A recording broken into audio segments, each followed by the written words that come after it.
जय हिंद सभी को। आइए सच का सामना भाग 5, कुछ हकीकत कुछ फसाना। आइए करते हैं सच का सामना पार्ट 5 में। आज बात करेंगे महमूद गजनवी ने सोमनाथ पर आक्रमण क्यों किया।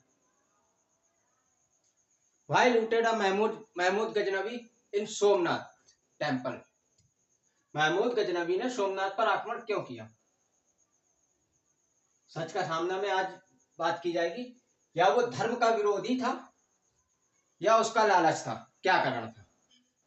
भाई सोमनाथ पर आक्रमण करना मतलब उसने जो भारत पे आक्रमण जो किए हैं, भारत पे उन आक्रमण में जो 17 बार आक्रमण हुए हैं, उन आक्रमणों में क्या कहते हैं, महमूद गजनवी ने भारत पे जो मंदिरों को लूटा है, मंदिरों को ध्वस्त किया है, उसका कारण क्या था। वो धर्म का विरोधी था या उसका लालच था। तो आज सच के सामने में डिस्कस किया जाएगा। तो आइए बात करें। सच का सामना में बात होती है महमूद गजनवी ने सोमनाथ, क्योंकि इसका जो सबसे प्रसिद्ध आक्रमण था वो सोमनाथ पर आक्रमण था। महमूद गजनवी का नाम आता है तो सोमनाथ का भी नाम आता है। सोमनाथ पर आक्रमण करने वाला कौन, महमूद गजनवी।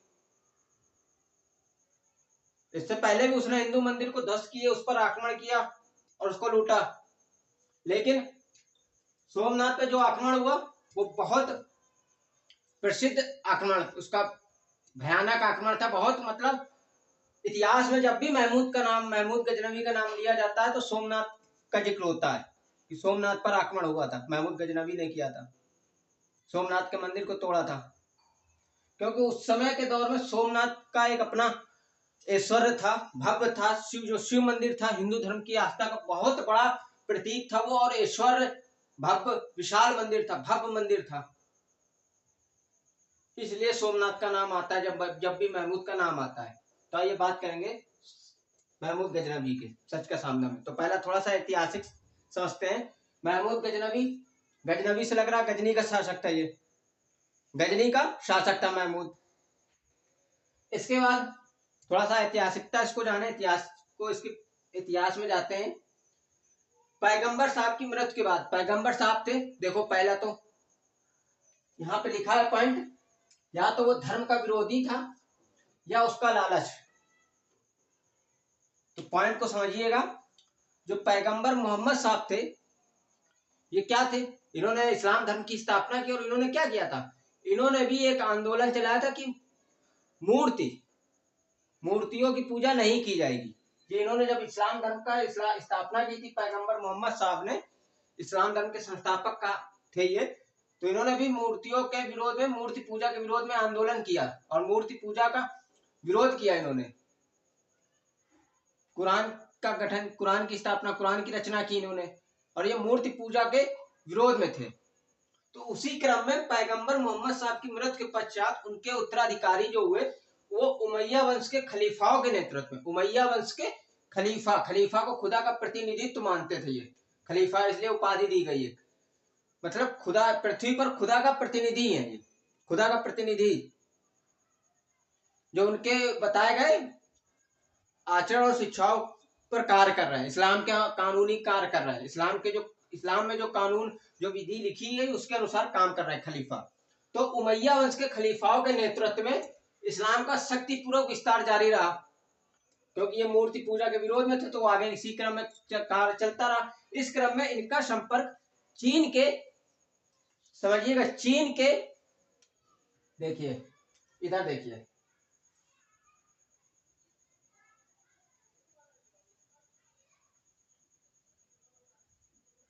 ये है भारत आपका, ये आपका अफगानिस्तान, चीन के पश्चिम में बसने वाली असभ्य, बर्बर और युद्ध प्रिय जाति तुर्कों से संपर्क हुआ इनका, जो उमैया वंश के खलीफाओं के नेतृत्व में जो अपने इस्लाम का विस्तार करते हुए जारी रखा। इस क्रम में चीन के पश्चिम में बसने वाली असभ्य, बर्बर और युद्ध प्रिय जाति तुर्कों से इनका संपर्क हुआ, जो तुर्किस्तान में निवास करते थे। और ये जो इनसे संपर्क हुआ, फिर इन लोगों, जो तुर्कों से जो जनजाति थी, एक जनजाति कबीला था, कैसे कबीला थे, असभ्य, बर्बर और युद्ध प्रिय जाति थी। तुर्क थे जो तुर्किस्तान में निवास करते थे। उमैया वंश के खलीफाओं ने इनसे संपर्क किया और इनको बड़ी संख्या में यहाँ के लोगों को मुसलमान में परिवर्तित किया। इस्लाम धर्म स्वीकारा इन्होंने और मुसलमान बन गए, इनको मुसलमान बनाया। तुर्क पहले मुसलमान नहीं थे। जब इस्लाम धर्म खलीफा के नेतृत्व में जब इस्लाम धर्म का विस्तारवादी प्रचार प्रसार हो रहा था, तब ये तुर्क के संपर्क में है। ये जनजाति कबीला था तुर्क में, तुर्किस्तान के नाम निवास करते थे। अशब, बर्बर और युद्ध प्रिय जाति थी ये। इनको इस्लाम धर्म इन्होंने स्वीकारा और इनको मुसलमान बनाया गया। बड़ी संख्या में तुर्कों ने इस्लाम धर्म स्वीकार करके मुसलमान बन गए थे, समझिए। इसके बाद इस्लामी परंपरा के अनुसार संपूर्ण साम्राज्य का शासक खुदा होता है, जैसा बताया, और पृथ्वी पर अपने प्रतिनिधि खलीफा के माध्यम से शासन करता है। पृथ्वी पर अपने प्रतिनिधि खलीफा, बताया खुदा का प्रतिनिधि, तो साम्राज्य का शासक खुदा, जो पृथ्वी पर अपने प्रतिनिधि खलीफा के माध्यम से शासन करता है, राज्य करता है। तो ये तो हो गया आपका कि खलीफा क्या थे, खलीफा खुदा का प्रतिनिधि। इसके बाद महमूद गजनवी ने प्रथम स्वतंत्र तुर्की सल्तनत की स्थापना की थी। महमूद गजनवी, ये भी तुर्क उधर ही का था। तो महमूद गजनवी ने प्रथम स्वतंत्र तुर्की सल्तनत की स्थापना की। अब बात करते हैं, जब इसने स्थापना कर दी, पहले जैसे बताया कि खलीफा थे, खलीफा को खुदा का प्रतिनिधित्व माना जाता था। तो 999 ईस्वी में बगदाद के खलीफा अल कादिर बिल्ला ने महमूद गजनवी को सुल्तान स्वीकार किया और यामीन-उद-दौला खलीफा का दाहिना हाथ, मतलब खलीफा कौन थे? बगदाद के अल कादिर बिल्ला, इनका दाहिना हाथ। किसको? महमूद गजनवी को। यह उपाधि दी गई यामीन-उद-दौला और यामीनुल मिल्लत, मुसलमानों का संरक्षक, क्योंकि यहाँ से ये मुसलमान बन गए थे तुर्की वाले। इस्लाम धर्म स्वीकार करके इनको बड़ी संख्या में मुसलमान बनाया गया, यहाँ के लोगों को इस्लाम धर्म स्वीकार किया इन्होंने। तो इनका संरक्षक के रूप में महमूद गजनवी को उपाधि दी गई यामीनुल मिल्लत। किसने दी? बगदाद के खलीफा अल कादिर बिल्ला ने दी और उसको सुल्तान स्वीकार किया। इसके बाद अलब्तगीन शासक हुआ। अलब्तगीन के बाद इसका दास था सुबुक्तगीन। अलब्तगीन का दास था सुबुक्तगीन। इसने अपनी सैन्य कुशलता से इसका विश्वास हासिल किया और कई विजय की इसने। तब अलब्तगीन ने अपनी पुत्री का विवाह सुबुक्तगीन से किया। सुबुक्तगीन ने सिस्तान, लमगान, खुरासान पर अधिकार किया। सिस्तान, लमगान और खुरासान पर अधिकार किया सुबुक्तगीन ने। सुबुक्तगीन इसके बाद जब यहाँ पे अधिकार हो गया, तो इसके बाद ये सारे जो राज्य थे, सिस्तान, लमगान, खुरासान, ये भारतीय सीमा से लगे हुए थे। तो इसके बाद इसने इस्लाम का विस्तार करना सोचा और मूर्ति भंजक के रूप में अपने की पहचान बनाई जाए और धन संपदा को प्राप्त किया जाए। इसके लिए भारत पे अब आक्रमण किया जाए। सुबुक्तगीन ने यह विचार प्लान बनाया, क्या कि अब सिस्तान, लमगान, खुरासान पे अधिकार हो गया और ये भारत की सीमाओं को छूते थे, तो इस पर अब इस्लाम का और आगे विस्तार किया जाए और मूर्ति भंजक के रूप में अपनी पहचान की जाए और धन संपदा को एकत्रित किया जाए, इकट्ठा किया जाए, धन संपदा प्राप्त की जाए। इसलिए भारत की सीमाओं पर आक्रमण प्रारंभ कर दिया इसने। उस क्रम में पंजाब पर इसने सुबुक्तगीन ने आक्रमण किया और पंजाब का शासक था जयपाल। पंजाब का शासक था जयपाल। जयपाल ने उसकी सेना को देख के भय से इससे समझौता कर लिया। तो ये सुबुक्तगीन भाई समझौता हो गया, तो सुबुक्तगीन का उस पर अधिकार हो गया। इसके बाद इसकी जब सुबुक्तगीन की जब मृत्यु हो जाती है, 997 ईस्वी में इसकी मृत्यु हो जाती है, तो इसका पुत्र महमूद गजनवी होता है। कहा जाता है महमूद गजनवी को गजनी का शासक बनता है अपने पिता की मृत्यु के बाद 998 ईस्वी में, और 999 ईस्वी में इसको बगदाद के खलीफा अल कादिर बिल्ला से सुल्तान की उपाधि मिल जाती है। इसका सुल्तान स्वीकार कर लिया जाता है कि सुल्तान होगा, यामीन-उद-दौला की उपाधि मिल जाती है। इसके बाद महमूद गजनवी जो था, वो जन्म से, मतलब उसका जन्म हुआ था एक लोभी लुटेरे के रूप में जन्म हुआ। क्यों? क्योंकि उसका पिता भी एक लोभी लुटेरा था। बताया कि उसका विचार, उसका प्लान क्या था? इस्लाम का विस्तार किया जाए, मूर्ति भंजक के रूप में अपनी पहचान बनाई जाए, धन संपदा को लूटना था, भारत की धन संपदा को लूटना था। तो महमूद गजनवी लोभी लुटेरे के रूप में महमूद गजनवी का जन्म हुआ। जीवन भी उसका इसी प्रकार था। महमूद गजनवी का जो जीवन था वो भी लोभी लुटेरे के रूप में जीवन उसने जिया, और मृत्यु भी उसकी लोभी लुटेरे के रूप में हुई, उसकी मृत्यु भी इसी क्रम में हुई। इसके बाद महमूद गजनवी के जीवन का लक्ष्य था सारी दुनिया की दौलत को इकट्ठा करना। विजय पताका तो फहराना एक अपनी थी, जैसे सिकंदर, उसको दुनिया को जीतना था, लेकिन महमूद गजनवी को क्या करना था? सारी दुनिया की दौलत को इकट्ठा करना था, ना कि किसी साम्राज्य की स्थापना करना, किसी साम्राज्य का शासक बनना। क्या था? सारी दुनिया की दौलत को इकट्ठा करना, क्योंकि ये महमूद गजनवी बहुत धन संपदा के प्रति बहुत आकर्षित था, लोभी था। सारी दौलत उसकी होनी चाहिए, दुनिया की सारी दौलत उसकी हो, उसके पास हो। वह, और कहा जाता है कि वह ना तो धर्मांध था और ना ही इस्लाम का कट्टर अनुयायी था। ना तो वो धर्मांध था और ना ही इस्लाम का कट्टर अनुयायी था। क्यों? क्योंकि उसके जीवन की एकमात्र अभिलाषा थी अधिक से अधिक मात्रा में धन संपदा एकत्रित करना। बताया, उसकी जीवन की एकमात्र अभिलाषा थी अधिक से अधिक मात्रा में धन संपदा एकत्रित करना। अब पॉइंट कुछ आपके माइंड पे क्लिक करा होगा कि इसलिए उसने सोमनाथ पर फिर आक्रमण क्यों किया, सोमनाथ मंदिर को तोड़ा क्यों? भाई, या तो वो धर्म का विरोधी था या उसका लालच। तो उसके जीवन का लक्ष्य क्या था? अधिक से अधिक मात्रा में धन संपदा एकत्रित करना, इकट्ठा करना, लूटना, सारी दुनिया की दौलत को लेके आना।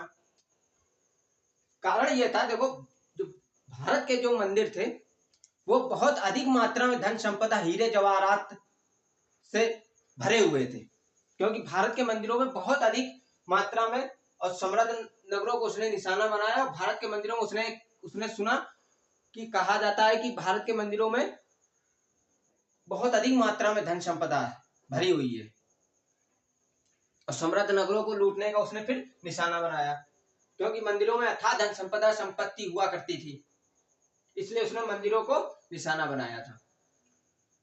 इसके बाद जैसा कि बताया, बहुत अधिक मात्रा में, अथाह मात्रा में धन संपत्ति हुआ करती थी मंदिरों में। उसके निशाने पे मंदिर इसलिए थे, और कारण था सोने से भरे हुए, सोने चांदी से भरे हुए मंदिर हुआ करते थे भारत में, और धन संपदा अधिक मात्रा में थी, हीरे जवाहरात होते थे मंदिरों में, हिंदू मंदिरों में, इसलिए उसने निशाना मंदिर को बनाया। इसके बाद ऐसा नहीं कि उसने मंदिर को ही लूटा है, मतलब उसका निशाना था जहां जहां समृद्ध नगर और मंदिरों को उसने निशाना बनाया जहां अधिक मात्रा में धन संपदा हुआ करती थी। समझिए, जैसा कि बता रहे, वो उसका धर्म का विरोधी था या उसका लालच था सोमनाथ पे आक्रमण करना। तो कुछ पॉइंट यहाँ पे क्लियर हुआ होगा कि वो ना तो वो धर्मांध था, ना ही इस्लाम का कट्टर अनुयायी था। उसके जीवन की एकमात्र अभिलाषा थी अधिक से अधिक मात्रा में धन एकत्रित करना, धन संपत्ति को लूटना, क्योंकि वो जन्म हुआ था लोभी लुटेरे के रूप में उसने जन्म लिया था। जीवन भी उसका इसी क्रम में कटा गया। इस क्रम में देखो, और भी यहाँ क्लियर हो जाएगा, उसने 1006 ईस्वी में मुल्तान पर आक्रमण किया। मुल्तान का शासक था, मुल्तान पे शिया मुसलमान रहा करते थे। समझिए, अगर वो कट्टर इस्लाम होता, इस्लाम का कट्टर अनुयायी होता, तो मुल्तान पे आक्रमण क्यों करता? और मुल्तान पे शिया मुसलमान रहा करते थे, तो वहां का शासक मुसलमान था अब्दुल फतेह दाऊद। मुल्तान पे आक्रमण किया, अब्दुल फतेह दाऊद को उसने पराजित किया और उसको कैद खाने में डाल दिया।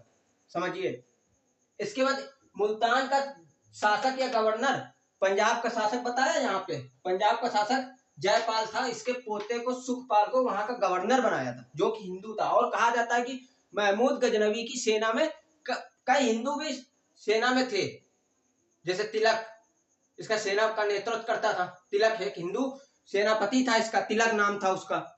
और उसने मुल्तान पे मुसलमान शासक था अब्दुल फतेह दाऊद, उस पर आक्रमण किया। कहा जाता है कि मुल्तान पे जो मस्जिद है, उस मस्जिद को भी इसने तोड़ा है। बहुत अधिक मात्रा में संपत्ति थी मस्जिद में, उसने मस्जिद को तोड़ा और लूटा।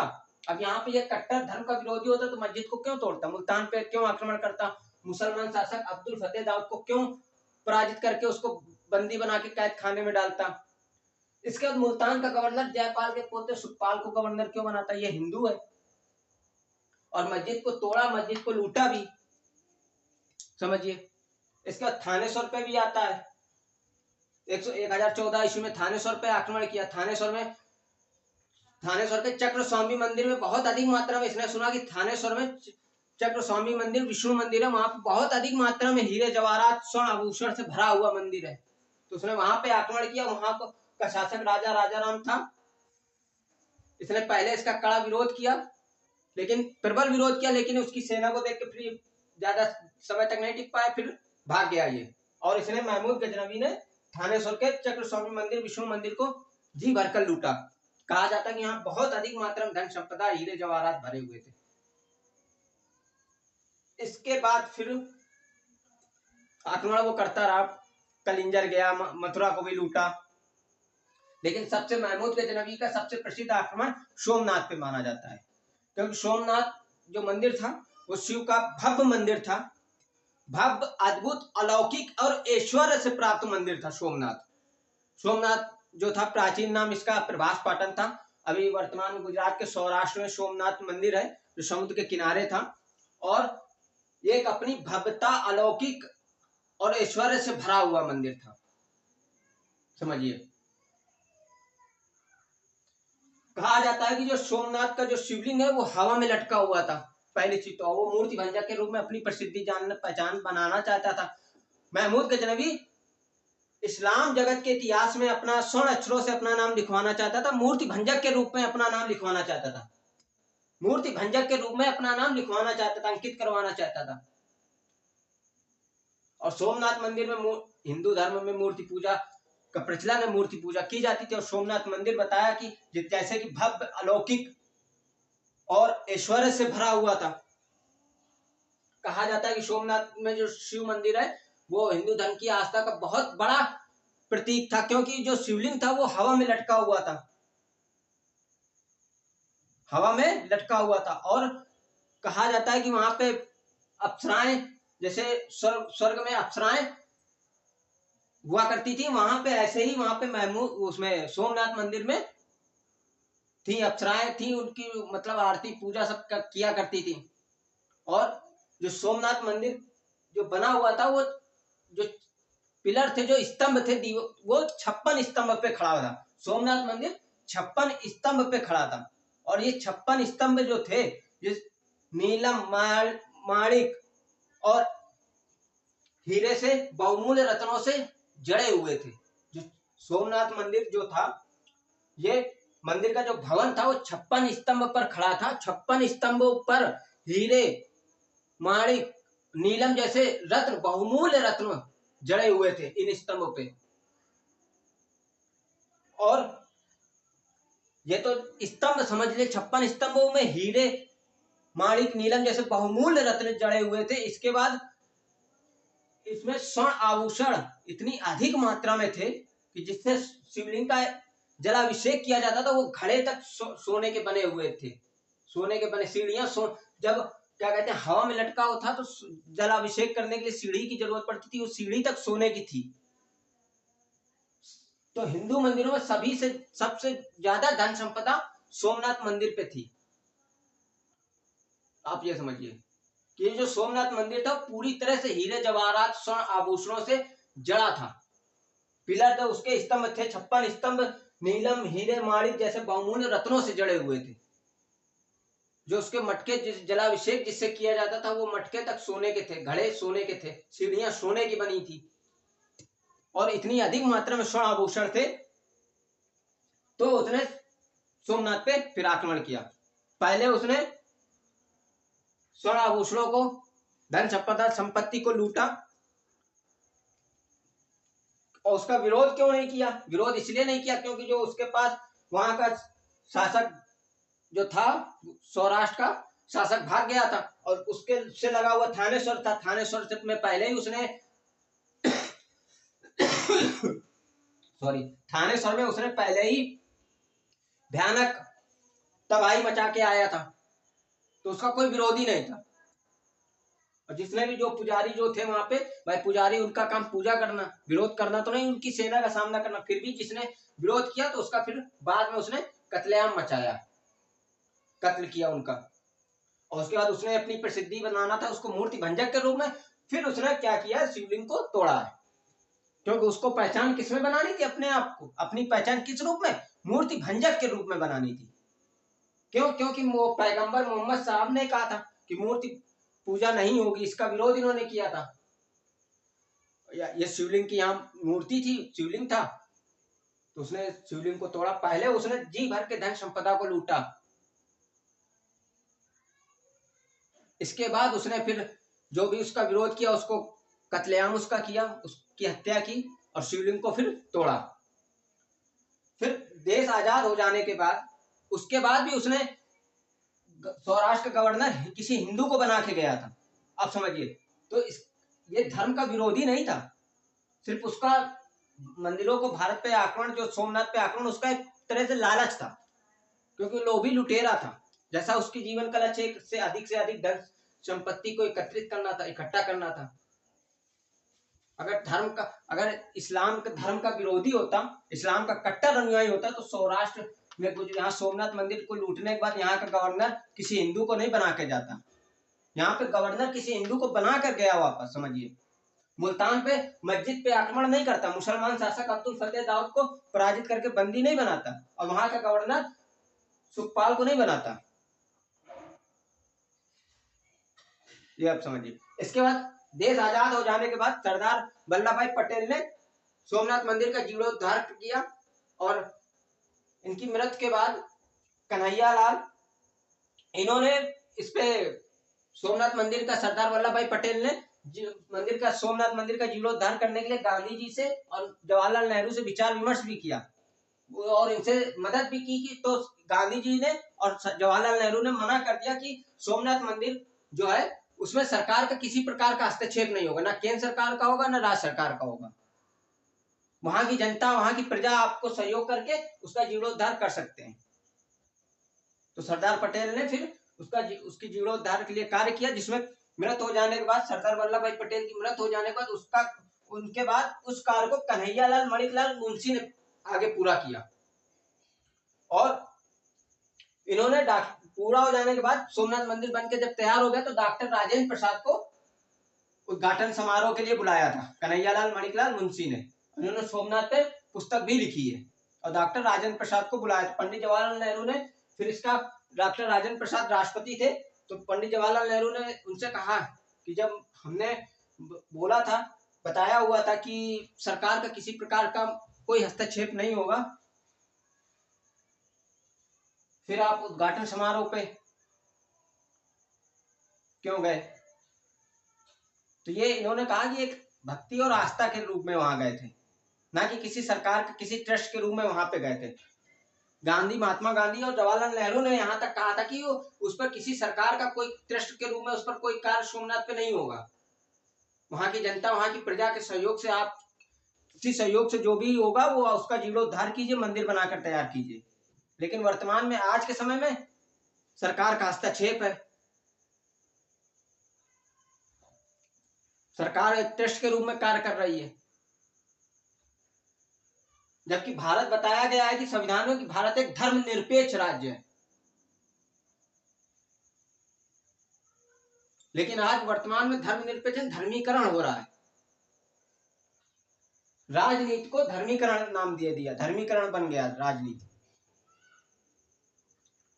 उस समय दौर नहीं था। आप खुद देखिए, सरदार वल्लभ भाई पटेल ने जीर्णोद्धार के लिए विचार विमर्श गांधी जी से, नेहरू जी से किया।